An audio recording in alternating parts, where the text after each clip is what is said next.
Welcome to our first week of LMLearns music lessons. I am so happy you're here, and I'm happy to have a chance to connect with you and get back on track to playing our instruments together. This week is all about getting back into school mode and establishing some routine in our lives. Mrs. DeGeorge and I have been keeping ourselves busy these 2 weeks by working around our new house that we bought in November. We've enjoyed playing music together, we've enjoyed working in the yard, and we've done lots of fun things together. And we've even enjoyed working side by side, working on lessons for all of the students that we work with, because she's an English teacher too. And that's been all really fun, and we'll keep on doing those things, but I've really missed working with you, and I'm really looking forward to getting back to work with all of our Pine Road musicians every day throughout the week. So, if you need to talk to me or reach out to me, I want you to keep a few things in mind. First, if you have questions about anything we're working on, Google Classroom is going to be the place for you to go and post a comment. I have Google Classroom on my computer, my iPad, and my phone, so I will definitely be sure to see your question on some sort of screen that I'm interacting with, and I'll get back to you as soon as I can. But the other cool thing that I'll have available each day is something called an office hour. And an office hour is a chance where you'll be able to connect with me live in person, either by phone or by video chat. The only catch is that you'll need a parent or guardian to set that time up with me. And they can do that either via email or they can send me a message on our Remind app. So if you're having a question about the music that we're playing or a problem with your instrument, that's going to be the best way that we can connect. So on Mondays, Wednesdays, and Fridays, I'll be available from 9 a.m. to 10 a.m. every day. And that's the window of time where I'll be live in front of my computer and we can connect live in person. On Tuesdays and Thursdays, I'll be available from 1 p.m. to 2 p.m. for that same thing. And those times are there for you to have options to connect with me, so it works best for your schedule. This week in our lessons, we're all going to be focusing on how we can best use SmartMusic in our time at home. So if you don't have an account with SmartMusic set up yet, I want you to pause the video and watch the tutorial that we've made on how to set up your account with your parent or guardian. SmartMusic is a special app that works on Chromebooks, iPads, and other electronic devices to help you practice. It listens to what you play and it gives you feedback on things you're doing great and some things you may need to work on. So without me in the room listening to you play all the time, SmartMusic is a great way for you to get some feedback on how you're doing. So in your lessons and in your practice this week, I want you not only practicing your instrument, but I also want you practicing to use SmartMusic. In this video, I'll walk you through how you should use SmartMusic and how you can find certain things and how you can use that as a great practice tool. I'll also show you how to upload your recordings and send them to me so I can listen to them too. Keep in mind, I want you to play your instrument as much as you can while you're at home. You shouldn't just use SmartMusic and Google Classroom on your lesson days, and you certainly shouldn't just be touching your instrument and playing it on your lesson day either. I want you to work on this stuff throughout the week. Work on it at your own pace, and I want you to make it fun. So maybe pick a spot in your house that you could set up as a practice space so you can keep your instrument out, you can see it, and you can pick it up when you're feeling inspired to play. I'm going to take you on a quick studio tour around this room where I keep all my instruments out so I can play them whenever I'm feeling excited and creative and having a lot of fun in this room. So since we're not in our classroom, there's a lot of similarities in this room, and I wanted to show them to you now. So let's take a quick look. All right, so to get to my music studio, you have to come all the way up to our third floor, which is like our attic. And this is where we have all of our instruments. So just like in our classroom, we have all of our instruments set up that I play, so they're out and ready to go.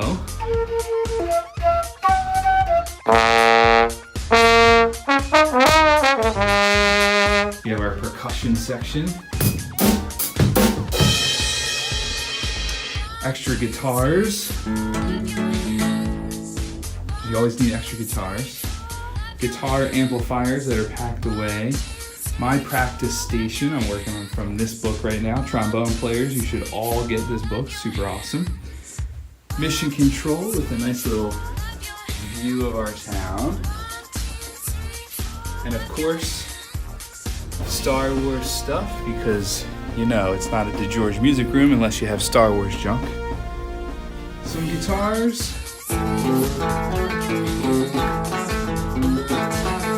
And then my music station where I'll sit and use my computer, and right now we have some lights set up for making these fine videos. So, that's the tour of my little performing and practice space, so I hope this inspires you to set up your own place at home for your practice this week. Back to our tutorial. Now that you've gotten a tour of where I'll be working and playing from home, I want you to go and get yourself set up with your instrument in a practice space in your house. Make sure you have your instrument, your lesson book, and an electronic device like a laptop, a Chromebook, or an iPad with SmartMusic on it. It's certainly okay if you don't have your lesson book at home because SmartMusic has all the songs we're working on. It's the same in your lesson book. You could have your lesson book up on a music stand or propped up on a table, and you could have your Chromebook or your iPad set up on the other side of where you're working so you can see both together. But if you forgot your lesson book at school, or you did, or maybe you never even got one and never told me, SmartMusic is there with all the music there. The only catch is, for those of you that like to label your notes and scribble stuff in with a pencil, which is totally cool and fine, SmartMusic is a little bit more challenging. Obviously, you can't write on your screen to label notes, so I want you to take a look at a couple of things in this tutorial that'll make note reading easy.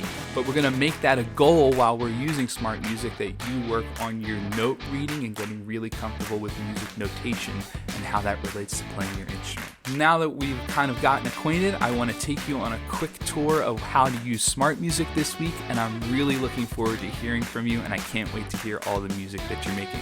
Let's jump right into the tutorial. Alright, our first step is to go to home.smartmusic.com and log in with your username and password that you've made. And when you log in, you're going to see your assignments at the top of the page. The assignments for this section are listed by date and the due date by April 10th. And for this example that we're going to demonstrate SmartMusic with, I'm going to choose the song Ode to Joy. So I'm going to click Ode to Joy, and that'll open up, and the first thing I'll want to do is work on completing the assignment. So I'll click that, and I'll be prompted to choose what instrument I'm going to play. And in this example, I'm going to be a cello player. You'll choose whatever instrument you play and then click OK. Once SmartMusic loads, you're going to see a point value assigned to this assignment. You can ignore that. We're not going to be grading or reporting this out on any sort of report card. This is totally just for fun and for your work at home. So click close on that, and then you'll see all of the music notes that you have there to play in front of you. Now let's talk about what's on the screen. If I click the first note that I have, you're going to see two little circles appear, and the first one is the fingering button, which will tell you how to play it on your instrument, and it'll also tell you the note name. So it'll show you how to play it. And then the other button looks like a little Wi-Fi symbol. That'll tell you what the note sounds like. So if you're not sure whether you're getting the right note, SmartMusic will click that and will play the pitch for you as well. So those are two neat little details if you're not sure of what note to play. When you're ready to play along with the music, you can go up here to the green play button. It'll count you in, and it'll play the accompaniment track for the music. So you'll hear all of the sounds of the band behind you. If it feels like it's too confusing to play without the sound of your instrument, you can include the My Part section at the top middle of your screen, and that'll include the sound of your instrument as well. So if you're not sure how it goes, that's a really helpful tool and thing to include. Now, the other thing that I like about this is that you can slow this down as slow as you need to go in order to play it correctly. So please adjust the speed when you're practicing to whatever speed you need to do to make it successful.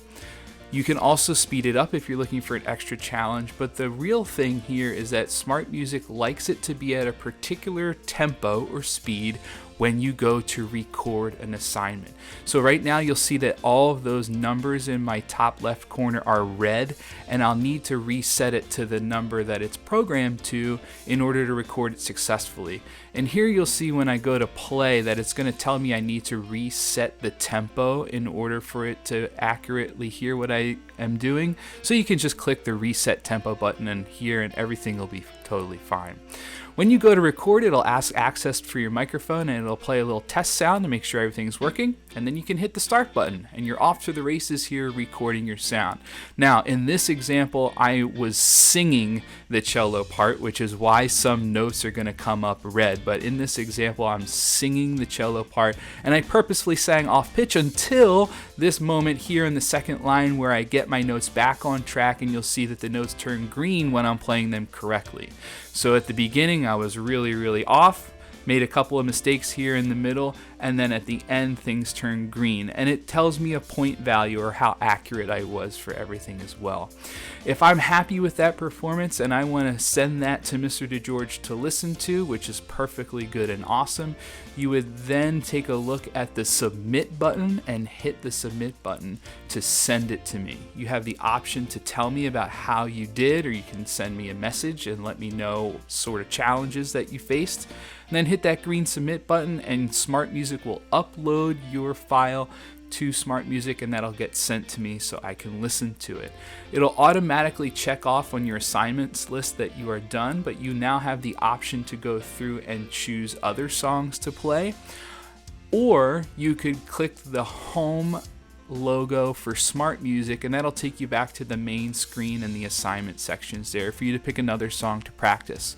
I'd like you to choose 2 songs from this list, at least 2 songs from this list to work on this week and send to me so that you get really comfortable with SmartMusic. Enjoy your practice and have a great week.